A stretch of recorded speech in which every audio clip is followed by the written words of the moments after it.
श्रीलङ्काको दिशामा जान नदिने नेपाली अर्थव्यवस्थालाई त्यहाँबाट कसरी बचाउने, नेपाल सरकारको सम्पूर्ण ध्यान नेपालको अर्थव्यवस्थालाई, नेपाली इकोनोमीलाई त्यो क्राइसिसबाट बचाउने र नेपाली अर्थव्यवस्थालाई आफ्नो खुट्टामा उभ्याउने र त्यसको लागि प्रोडक्सनलाई उत्पादन र फेरि पनि उत्पादन, यो फोकस गरेर यो नीति र कार्यक्रम नेपाल सरकारले ल्याएको मैले महसुस गरेको छु।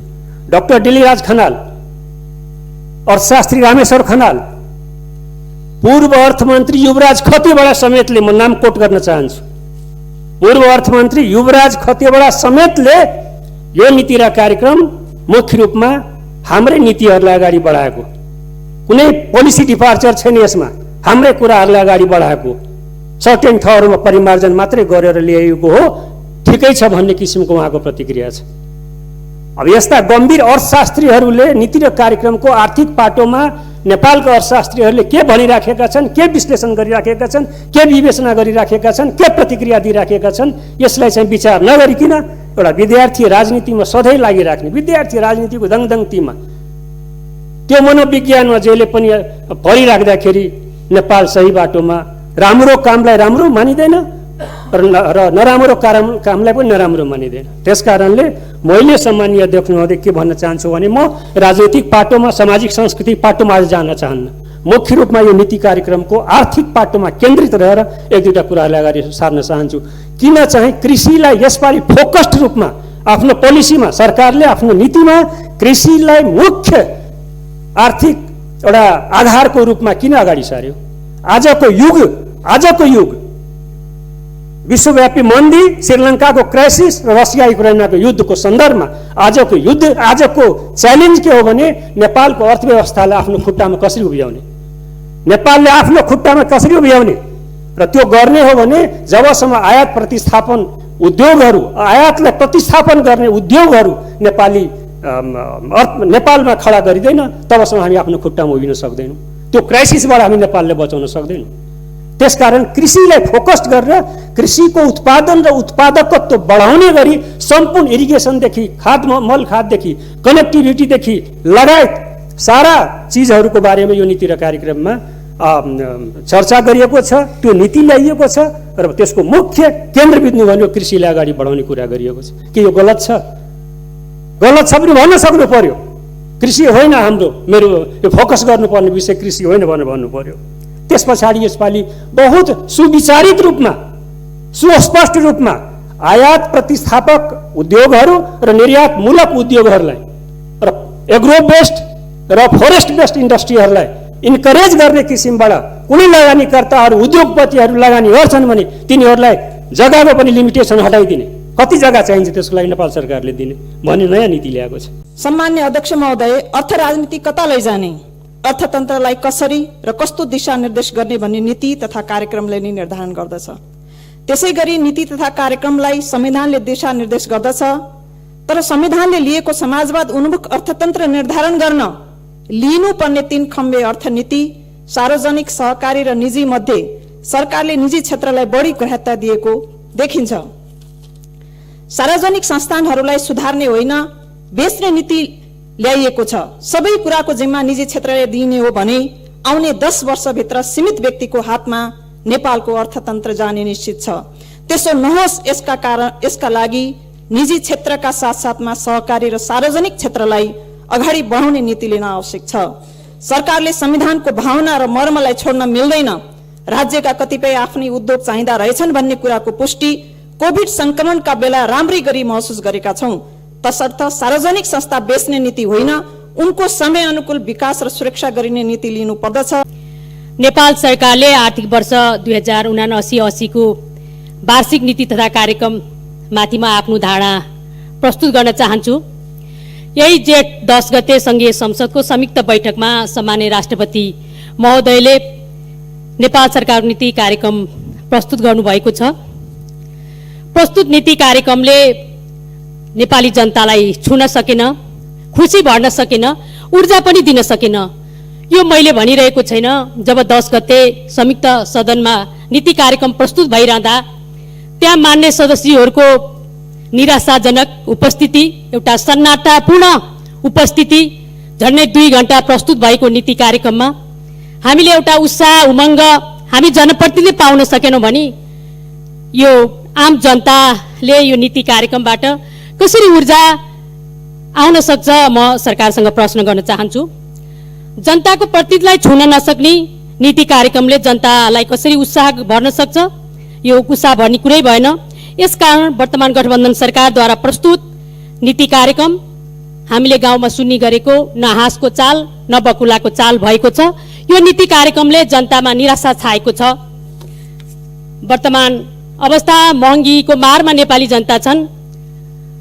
यो महँगीको मार खेपिरहेको जनतालाई प्रस्तुत नीति कार्यक्रमले कुनै राहतको अनुभूति दिन सकेन। गत 2 वर्षदेखि कोभिडका कारण ओह्रालो लागेको अर्थतन्त्र तङ्ग्रिन नपाउँदै हाल रुस र युक्रेनका बीचको युद्धका कारण हाम्रो अर्थतन्त्र झनै सङ्कटमा परेको विषम र चुनौतीपूर्ण परिस्थितिमा सरकारले ल्याएको नीति तथा कार्यक्रम सपना बाँड्ने र करिश्माई नारामा केन्द्रित छैन। त्यसैले यो तीतो लाग्न सक्छ। यो तीतो औषधि जस्तो भएको छ र तर पनि यो नीति तथा कार्यक्रम वस्तुनिष्ठ यथार्थपरक ढङ्गले आएको छ। त्यसर्थ म यो नीति तथा कार्यक्रमलाई समर्थन गर्न चाहन्छु। गरेका हुन्छन् बाबु हो युरोप र एसियालाई पर्यटनलाई आज पर्यटन समाप्त हो। श्रीलङ्काको क्राइसिसको एउटा कारण देशभित्र के सम्भव छ र यसमा चाहिँ एउटा डोनर एजेन्सीहरूसँग या छिमेकी मुलुकहरूसँग सहयोग लिएर के गर्न सकिन्छ। रिलायन्स इकोनोमीतिर लैजानको निमित्त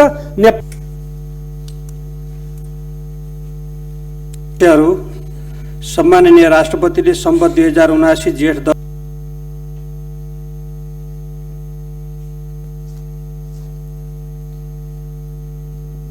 पर्यावरण मैत्री कृषिको लागि प्राङ्गारिक मलको उद्योग जरुरी छ। माननीय भैरव सुन्दर श्रेष्ठ आफ्नो कुराहरू राख्ने क्रममा संशोधन प्रस्ताव पनि हामीले राखेका चाहिँ थियौँ।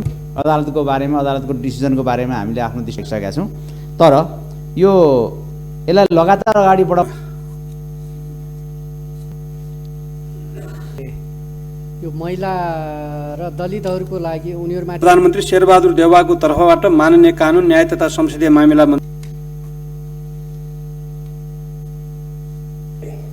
सदस्यहरूले उठाउनुभएका सबै जिज्ञासाहरू जडीबुटी प्रशोधन त्यसको उत्पादन के चाहन्छौँ। हामी चाहिँ federal as long as budget वास्तवमा कसरी विनियोजित हुन्छ भन्दा त्यो प्रोजेक्टलाई आवश्यक पर्ने हामी सबै के कुरामा जानकार छौँ भने यो हाम्रो बियोन्ड दि कन्ट्रीले लोकल मार्केटलाई स्वाभाविक रूपले प्रभावित गर्ने कुरा हुन्छ। त्यो स्वचालित मूल्य प्रणाली यो एग्रिड सबैको बीचमा एग्रिड कन्सेप्ट हो। त्यो अनुसार सरकार अगाडि रहेको त्यसपछि स्पिडी जस्टिस अफ संसदको दुवै सदनको संयुक्त बैठकलाई गर्नुभएको सम्बोधनको लागि नीति तथा कार्यक्रममा संशोधन प्रस्ताव राख्ने माननीय सदस्यज्यूहरूलाई पनि सम्माननीय प्रधानमन्त्री शेरबहादुर देउवाको नेतृत्वमा यसका लागि स्थानीय तह प्रदेश सभा नीति र कार्यक्रमले अघि सारेका कार्यक्रमहरू क्रमशः लागू गर्दै यो नीति तथा कार्यक्रमले कोभिड-19 र युक्रेनमाथि यस कार्यक्रमले विकास निर्माणको कार्यलाई गति दिनेदेखि गरेको छ। नीति तथा कार्यक्रममा उल्लेख नभए तापनि प्रस्तुत नीति तथा कार्यक्रम वर्तमान सरकारले आगामी आर्थिक वर्षमा सदस्यहरूले नीति तथा कार्यक्रममाथिको छलफलका दौरानमा उठाउनु भएको मुलुकको सार्वभौमसत्ता, भौगोलिक अखण्डता, राष्ट्र खपत कम गर्न र स्वचालित मूल्य प्रणालीबाट पेट्रोलियम पदार्थको मूल्य साथै दैनिक उपभोगका वस्तुहरूको मूल्यमा चाप सिर्जना भएको छ। सार्वजनिक खर्च व्यवस्था र पुँजीगत खर्च वृद्धिका सम्बन्धमा राष्ट्रिय महत्त्वका ठूला आयोजनाहरूको कार्यान्वयन र कुशल व्यवस्थापनका सम्बन्धमा राष्ट्रिय गौरव तथा रूपान्तरणकारी आयोजनाहरूलाई समयमै सम्पन्न गर्न आयोजनाहरूमा बजेट विनियोजन नगर्ने व्यवस्था अंगीकार गरेको छ। यसले साथ समेटेको छ। विद्युतको खपत बढाउँदै खनिज इन्धनको उपभोगलाई घटाउने ग्यासको प्रयोगलाई क्रमशः विस्थापन गरी वातावरणीय स्वच्छता कायम गर्न रूपान्तरणको महत्त्वपूर्ण भूमिका निर्वाह गर्ने पूर्व पश्चिम विद्युतीय रेल सञ्चार उच्च प्राथमिकतामा राखेको छ। यसका लागि विगतमा भएका विस्तृत आयोजनाका आधारमा आयोजना तयारीको कार्यलाई अघि बढाउने सरकारको नीति रहेको छ। आवासीय तथा अव्यवस्थित बसोबासीहरूको समस्या समाधान गर्न भूमि आयोग गठन स्पष्ट गरेकोले पेश हुन आएका संशोधन प्रस्तावलाई माननीय सदस्यहरू, अब म लालले दिनुभएको जवाबका सम्बन्धमा स्पष्टीकरण माग गर्न चाहनु। हामीले हाम्रो देशको अर्थतन्त्रको मूल आधार कृषिलाई मानेका छौँ। कृषिलाई यन्त्रीकरण गर्ने, व्यवसायीकरण गर्ने, वैज्ञानिकरण गर्ने, कृषिको उत्पादन र उत्पादकत्व बढाउने, यी सबै हामीले भनिराखेका कुरा हुन्। र मूल रूपमा म के भन्न चाहन्छु भने कृषिबाट उत्पादित वस्तुहरू जो मार्केटमा पुग्न नसकेर कुहिएको तरकारीहरू हामी देखेका छौँ। किसानहरूले कति दुःख कष्ट मेहनत गरेर को व्यवस्था होस् भन्ने माग राख्न चाहन्छु। र यो सप्लाई चेनका सन्दर्भमा 753 पालिकालाई नै मोस्ट एकाउन्टेबल र मोस्ट रेस्पोन्सिबल बनाएर ती किसानले उत्पादन गरेका वस्तुहरू उचित मूल्य पालिकाले तिरेर त्यसले सिटी सेन्टरमा त्यसलाई सप्लाई गरेर किसानलाई अझै मोर मोटिभेसन गरोस् भन्ने माग राख्न चाहन्छु। त्यस्तै शिक्षाका कुरा छ। कुनै पनि मुलुकको उन्नति, प्रगति, सुख, शान्ति, समृद्धिका लागि स्तरीय शिक्षा आजको अपरिहार्य आवश्यकता हो। पहिलो कुरा त सैद्धान्तिक रूपमा जाउँ। सैद्धान्तिक रूपमा नीति तथा कार्यक्रम धेरै लामो अनि नीति कम कार्यक्रम बढी। बाटो चौडा गर्नेदेखि लिएर तपाईँको कहाँको एयरपोर्ट बनाउनेदेखि लिएर यस्ता कुराहरू, साना साना कुराहरू, जुन कुराहरू बजेटमा पनि आउन सक्छ। नीति भनेको एकदमै छोटो हुन्छ। यहाँ एक कानुन मन्त्री नै यहाँ अगाडि देख्दै मैले धेरै बोल्नु भएन, तर म राष्ट्रिय योजना आयोगमा काम गर्दाखेरि हामीलाई एउटा मन्त्रालय अथवा एउटा विषयसँग सम्बन्धित 2टा मात्रै प्याराग्राफ ल्याउनु भनिन्थ्यो। अहिले त पुलिन्दा नै बनेको छ। त्यो बजेट के बनाउने हो थाहा छैन। नीति तथा कार्यक्रमले सबै समेटेपछि है धेरै नै लामो बन्दै गएको छ।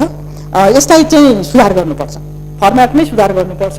नीति तथा कार्यक्रममा नीति मात्रै पढाउने हो, राष्ट्रपतिलाई बोलाएर 2 घण्टा नीति तथा कार्यक्रमको वाचन गराउने होइन। यो मैले प्राविधिक र सैद्धान्तिक रूपको कुरा गरेँ। दोस्रो, नीति तथा कार्यक्रमले अघिल्लो सरकारले प्रस्तुत गरेका केही कार्यक्रमहरूलाई कन्टिन्युएसन गरेको छ। जुन राम्रा थिए, राम्रा कार्यक्रमहरूको कन्टिन्युएसन भएको छ, लगातार भएको छ। त्यो राम्रो कुराहरू हो। जस्तो रेल सम्बन्धी कुराहरूको पनि, सीमा सम्बन्धी विवादका कुराहरू, यस्ता कुराहरू पहिलाको सरकारले प्रस्तुत गरेका कार्यक्रमहरूको कन्टिन्युएसन छ। र पहिलाकै सरकारले पनि 2-3वटा अगाडिका सरकारको पनि कार्यक्रमहरूको कन्टिन्युएसन आएको छ। त्यो राम्रा कुराहरूको निरन्तरता दिनु राम्रो हो, इमान्दारिता हो। त्यसमा पनि मैले चाहिँ राम्रो मानेको छु। तर केही कुराहरूमा एकदमै धेरै डुप्लिकेसन पनि छ। र एकातिर सरकारले चाहिँ के भनेको छ भनेदेखि दोहोरिने प्रवृत्तिका सङ्घ संस्थाहरूलाई चाहिँ खर्च घटाउनको लागि भनेर भए पनि दोहोरिने प्रवृत्तिका सङ्घ संस्थाहरूलाई चाहिँ हटाइने छ, काटिने छ भनेर भनेको छ।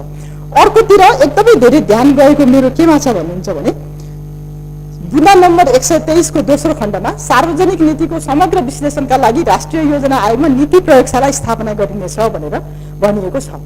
मलाई अचम्म के लागेको छ भने योभन्दा अगाडि नै करिब 4 वर्ष भयो अगाडि नै चाहिँ नीति अनुसन्धान प्रतिष्ठान विकास समिति गठन आदेशबाट 2075 सालमा राष्ट्रिय नीति अनुसन्धान परिषद गठन भएको छ। त्यो सम्बन्धी कानुन पनि आएर राष्ट्रिय सभामा हामीले व्यापक छलफल गरेर विधेयकमाथि 1 वर्ष अगाडि नै त्यो विधेयक चाहिँ प्रतिनिधि सभा पठाइएको अवस्था पनि हो। राष्ट्रिय योजना आयोगमा नीति हेर्ने काम त राष्ट्रिय योजना आयोगको अलरेडी नै छ, त्यसमा प्रयोगशाला चाहिने आवश्यकता छैन। नीति प्रतिष्ठान स्थापना गर्दाखेरिको उद्देश्य के थियो भनेदेखि राष्ट्रिय योजना आयोग भनेको सरकारको संयन्त्रभित्र बसेर काम गर्ने योजना आयोग भयो, त्यसको चाहिँ आफ्नै कार्यदिशा छ।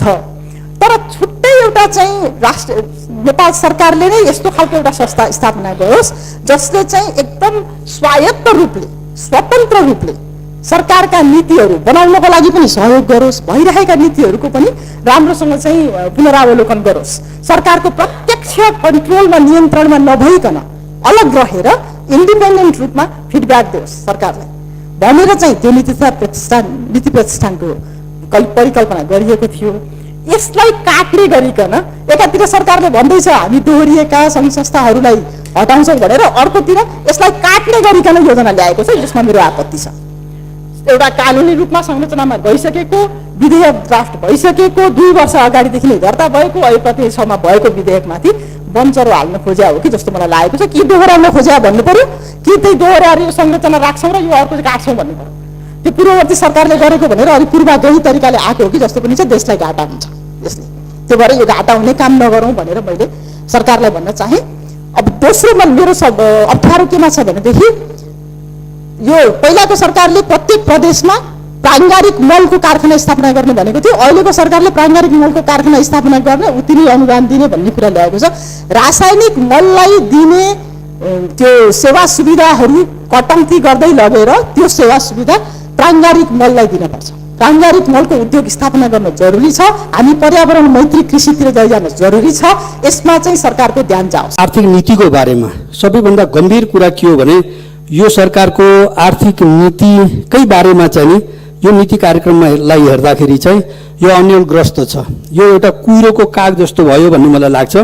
यसले हेर्दाखेरि अलिकति चाहिँ निजीकरणलाई प्राथमिकतामा राख्न खोज्यो कि भन्ने चाहिँ देखिन्छ। र यो राजकीय भूमिका हो कि यो निजीकरण निजी क्षेत्रको भूमिकालाई प्राथमिकतामा राखेको हो कि सहकारीलाई हो कि हामीले भन्दाखेरि चाहिँ संविधानमा लेख्दाखेरि हामीले 3 खम्बे अर्थनीति लेखेका छौँ। व्यवहारमा अवलम्बन गर्न खोजेको पनि हामीले त्यही हो। तर अहिलेको यो नीति कार्यक्रममा चाहिँ त्यो चिज उल्लेख छैन र यो अलिकति निजीकरणलाई प्रायोरिटीमा राख्न खोजिएको छ कि जस्तो देखिन्छ। यदि यसो हो भने वास्तवमा हाम्रो देशको अर्थतन्त्र यो धेरै गम्भीरतातर्फ जान्छ र यसले चाहिँ नि हाम्रो देशको जुन गरिब विपन्न अथवा जनता हो त्यो जनताको जीवन स्तर चाहिँ साह्रै खस्केर जाने र बर्बादीतिर राष्ट्रको अर्थतन्त्र बर्बादीतिर जाने स्थिति हुन्छ। आज प्रस्तुत भएको नीति कार्यक्रमले हामीलाई समाजवादतर्फ अगाडि लैजान्न, नेपाली जनताको जीवनलाई चाहिँ नि यसलाई सुखी र समृद्ध बनाउनेतर्फ लैजान्न भन्ने कुरा यो स्वतः स्पष्ट छ। गम्भीर बनौँ भन्ने मेरो अनुरोध छ। अर्को कुरा दिगो विकास लक्ष्य 2087 सम्ममा हामीले चाहिँ नि यो लक्ष्य हासिल गर्ने भनेर भनिएको छ। मलाई लाग्छ यो दिगो विकास लक्ष्य भन्ने बित्तिकै यो मानव विकास सूचकाङ्कको हिसाबले हामी कसरी अगाडि बढ्छौँ भन्ने कुरा हुन्छ। हाम्रो औसत आयुलाई हामी कसरी बढाउँछौँ, जनताको जीवनलाई कसरी अगाडि बढाउँछौँ र अर्को कुरा शिक्षाको हिसाबले, स्वास्थ्यको हिसाबले, आयको हिसाबले जनताको जीवनलाई हामी कसरी अगाडि बढाउँछौँ, समाजलाई कसरी अगाडि बढाउँछौँ, भौतिक विकासको हिसाबले हाम्रो समाजलाई कसरी अगाडि बढाउँछौँ भन्ने प्रश्न यहाँनिर आउँछ। यो निजगढ विमानस्थलको बारेमा यो सरकारले निजगढ विमानस्थल अर्को वर्षबाट सुरु गर्ने भनेर भन्यो। किन त्यसो भनेको? निजगढ विमानस्थलको बारेमा र हामीले फास्ट ट्र्याकको बारेमा, फास्ट ट्र्याक निजगढ विमानस्थलको लाई टार्गेट गरेर हामी बनाएछौँ। मधेसलाई राजधानीसँग जोड्नको लागि हामीले त्यो बनाएछौँ भनेदेखि हामी के यो सरकार निजगढ विमानस्थलबाट भाग्दैछ भन्ने कुरा पुष्टि हुन्छ। अर्को वर्षदेखि सुरु गर्ने भनेर यो सरकारले भन्ने र अदालतले अनअधिकृत रूपमा यो अदालत कार्यकारी हो, यो न्यायपालिका चाहिँ न्यायिक एउटा निरूपण गर्ने ठाउँ हो कि कार्यकारी भूमिका खेल्ने ठाउँ हो। सरकार अदालतले जुन हिजो निर्णय गरेको छ यो निजगढ विमानस्थलको बारेमा त्यो धेरै आपत्तिजनक छ भन्ने मलाई लाग्छ र धेरै त्यो एउटा दुःख लाग्ने कुरा हो देशको लागि। हामी यो विकास गर्ने कुरा, निर्माण गर्ने कुरा, समृद्धितर्फ देशलाई अगाडि बढाउने कुरा यो कार्यपालिकाको काम हो, यो अदालतको काम हो। यो गर यो नगर भन्ने कुरा। त्यसो भएर हिजो अदालतले गरेको निर्णयप्रति दुःख छ र अर्को कुरा सरकारले अर्को वर्षदेखि भनेर के भन्न खोजेको हो यसमा स्पष्टता हो। आफू किसान र किसान परिवारको भएको हुँदा नीति र कार्यक्रममा उल्लेखित रासायनिक मलको आपूर्ति सुनिश्चित गरिने कुरा, कृषकले उत्पादन गरेको कृषि उपज खरिद गर्ने व्यवस्था मिलाइने कुरा, उत्पादनको आधारमा कृषि अनुदान प्रभाव गर्ने कुरा किसानको सर्वोपरि हकका विषय हुन् भन्ने म ठान्दछु। तर हालसम्म कृषिमा दिँदै आएका विभिन्न किसिमका अनुदान र सहुलियतका कार्यक्रमहरू सिधै किसानको हातमा, गोठमा, खेतमा पुग्नुको सट्टा दलाल प्रवृत्तिको मिलोमतोमा, प्रपोजल लेखनको आधारमा टाठाबाटाहरूको रजाइ भएको देखिन्छ। अनुदान रकम गरिब किसानको हातसम्म पुग्ने सरल र पारदर्शी आधार निर्माण हुन आवश्यक छ। होइन भने अनुदालको खोलो बगिरहने, किसानको घरमा पुग्ने बेला तुरु तुरु थोरै मात्र चुहिने। र सम्माननीय अध्यक्ष महोदय, आगामी 2 वर्षभित्रमा भूमिहीन सुकुम्बासी एवं अव्यवस्थित बसोबासीको समस्या समाधान गरिने कुरा उनीहरूलाई उत्साहित गरेको छ।